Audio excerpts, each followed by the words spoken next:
The West said that the Russians' defense has weakened. The Ukrainian armed forces are reaching the most important heights, forcing the Russians to use their reserves and striking at the besieged warehouses in the rear, disrupting the logistics of the Russian army. There are three options for the offensive: to go from Bakhmut to Donetsk, from Vuhledar to Mariupol, to go to Tokmak and then to Melitopol to isolate Crimea. In the latter case, the peninsula will be under fire control and will become impossible for the Russians to stay there. Now let's see what is happening on the front line in Ukraine. Hello friends, I am a Ukrainian who does not leave the territory of his country. I would like to tell you what is really happening at the front with the help of animation and the information that the Ukrainian Armed Forces are sending us. Please support my work by liking it and also believe in our victory. The situation in the Belomoskovsk, Siversk and Belgorod sectors remains unchanged. Attacks on the border continue.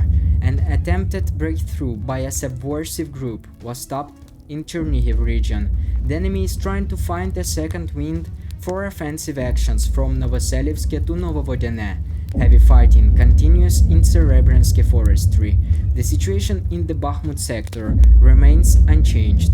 Combat actions continue in Klishivka and its outskirts. In the area of Pervomaiske, the Russian Federation tried to conduct an assault. Their assault ended with 2 tanks with crew drowned in the mud. Avdiivka sector. The Ukrainian armed forces drove the Russians out of their positions near Avdiivka.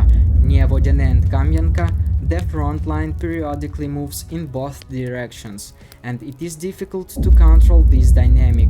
Near Nevelska, the enemy was pushed back from the village.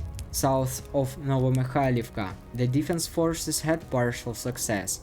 In the Berdyansk sector, have semi-circumscribed Urozhaine and will soon liberate it.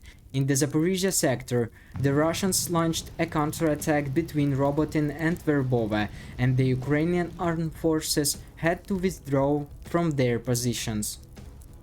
The arrival of Russian Chief of the General Staff Valery Gerasimov on the Zaporizhia front line, which did not go unnoticed by the Western media, is evidence of the problems of the Russians in the Zaporizhia sector. Russian occupants have intensified their activities in the Svatovo sector.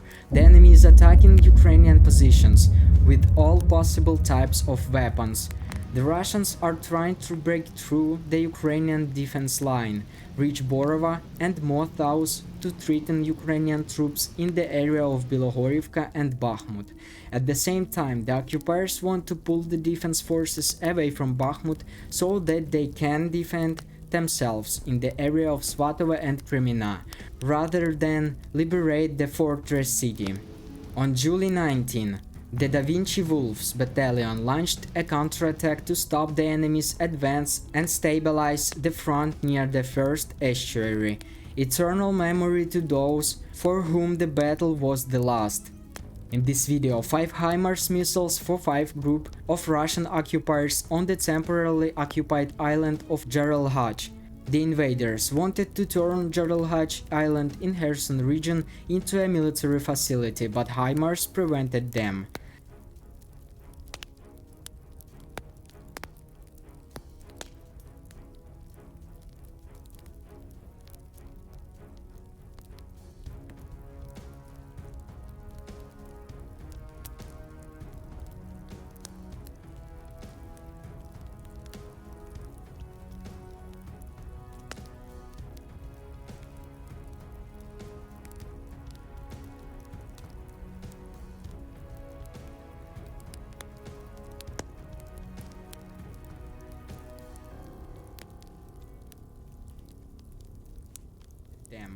And this is a video from the occupied Crimea. This is how the enemy's rear is being destroyed. Their losses are currently being clarified.